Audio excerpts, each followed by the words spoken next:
Ia adalah pembunuh bayaran kelas kakap. Pria mabuk adalah sasaran malam ini. Tidak ada rasa panik setelah membunuh orang. Menggantungkan tas wallnya, satu lompatan, dapat melompat di ketinggian 100 meter. Mendarat dengan aman, pergi dengan mobil, pulang rumah dan makan malam.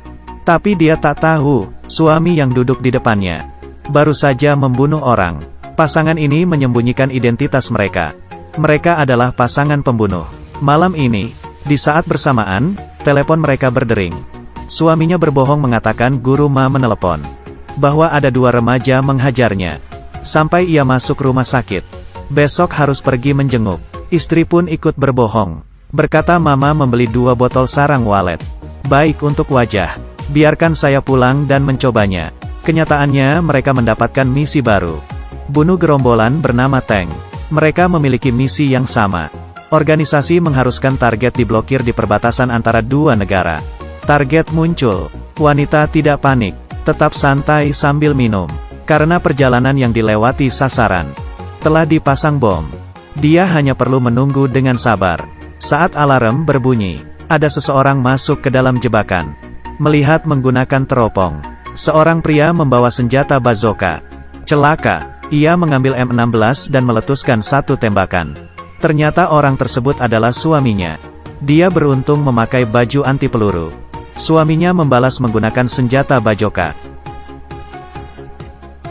Ledakan dahsyat itu membuat sasaran terkejut. Sasaran buru-buru berhenti dan menghindari ledakan. Misi pun gagal, dan pasangan ini pun kabur. Sebelum suaminya pergi, dia melihat 1 buah laptop yang sudah hancur. Staf teknis dengan cepat mendapatkan alamat si pemilik. Sebuah gedung kelas atas yang berada di New York.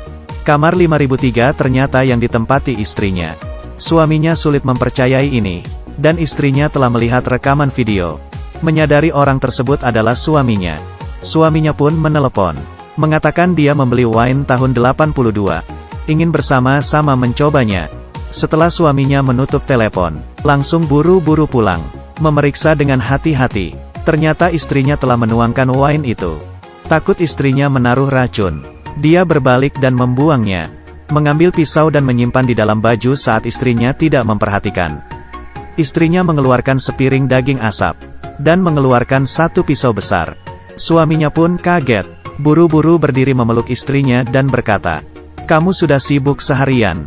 Biar aku saja." Akhirnya bisa duduk dan menikmati daging asap. Setelah memasukkan daging dan mengunyah 2 kali, dan menyadari istrinya memakan kacang hijau. Dengan ekspresi santai, ekspresi suami pun menjadi kaku. Memandang istrinya dan menarik kerah baju. Akhirnya daging asap yang dikunyah pun ditelan. Masih di meja makan. Tiba-tiba suami berdiri dan menuangkan wine ke istrinya. Tetapi, astaga, ketahuan. Istri dengan cepat melepaskan tangan. "Saya saja." Suaminya ke kamar dan mengambil senjata. Ternyata istrinya telah pergi membawa mobil. Ternyata percintaan 6 tahun. Ternyata adalah musuh dalam organisasi. Suaminya pun dengan cepat mengejar. Karena buru-buru kaki pun terkilir. Suaminya tertegun, keluar dan ingin meminta maaf. Tetapi istrinya sudah keburu marah. Dia tidak menyangka suaminya ingin membunuhnya. Dia pun menginjak pedal gas. Hentikan mobil. Saat suaminya masuk dan memecahkan kaca mobil, dia melompat keluar dari mobil. Sekarang, dalam 48 jam mereka harus menyingkirkan salah satu. Pagi hari di hari kedua, istri membawa bawahan pulang ke rumah. Mulai memeriksa seluruh ruangan dan kamar. Dan saat suaminya pulang, menemukan barang di ruangan dia sudah bersih diambil istrinya. Dia benar-benar kesal, langsung mencari istrinya di kantor. Tetapi tetap saja lambat selangkah. Istrinya telah memasang alarm sebelumnya. Mereka telah memusnahkan semua data. Mereka kabur dengan alat gantung. Melihat suaminya datang istrinya pun tersenyum. Dengan cepat kabur ke gedung seberang. Dan saat melihat istrinya dia pun tidak melepaskan tembakan. Waktu yang tersisa hanya 18 jam. Suami mendapatkan petunjuk dari data yang terbakar. Sampai ke gedung persembunyian istri. Saat menaiki lift, mendadak alarm berbunyi. Ini adalah perangkap istrinya. Di dalam lift telah dipasang bom. Istrinya meminta suami agar cepat meninggalkan kota. Tetapi suaminya tidak takut malah menantang. Berkata saya menyerah. Kamu ledakkan saja. Istrinya senyum kesal. Berkata kalau begitu selamat tinggal. Kali ini membuat istrinya panik. Apa yang terjadi? Bukankah kamu sudah bilang selamat tinggal? Istrinya keluar, melihat lift yang jatuh dengan linglung. Dia merasa tidak tega. Malam hari istrinya duduk sendiri di restoran dan menangis. Di saat itu juga, seseorang memegang tangannya.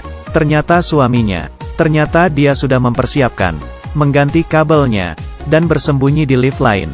Suami menarik istrinya untuk menari bersama. Mereka kelihatan mesra, namun nyatanya mereka saling menguji. Suaminya mengambil pisau kecil dari kaki istrinya. Istrinya mengeluarkan senjata dokter celana suaminya. Sudah tidak ada senjata lagi. Tapi duri di dalam hati belum dikeluarkan. Suaminya berkata kita menjadi seperti ini karena ulah kamu. Karena kamu menganggap pernikahan adalah misi. Dan istrinya menjawab lalu apakah saya adalah misimu? Dan suaminya tidak dapat menjawab.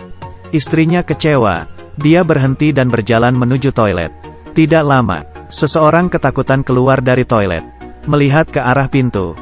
Ternyata istrinya telah pergi. Suaminya mengejar keluar. Dan ada orang tua di sampingnya berkata, "Mengapa ada suara di badanmu?" Dia membeku. Cepat melepaskan jas dan buang ke tong sampah. Mundur, mundur. Ternyata istrinya serius ingin membunuhnya. Dia benar-benar marah. Dia merebut mobil dan pulang ke rumah. Tetapi istrinya telah sampai duluan. Lihat bagaimana suami istri pembunuh ini ribut. Menggunakan senapan, bom senapan mesin. Peluru telah habis dipakai. Mereka mulai menggunakan tinju.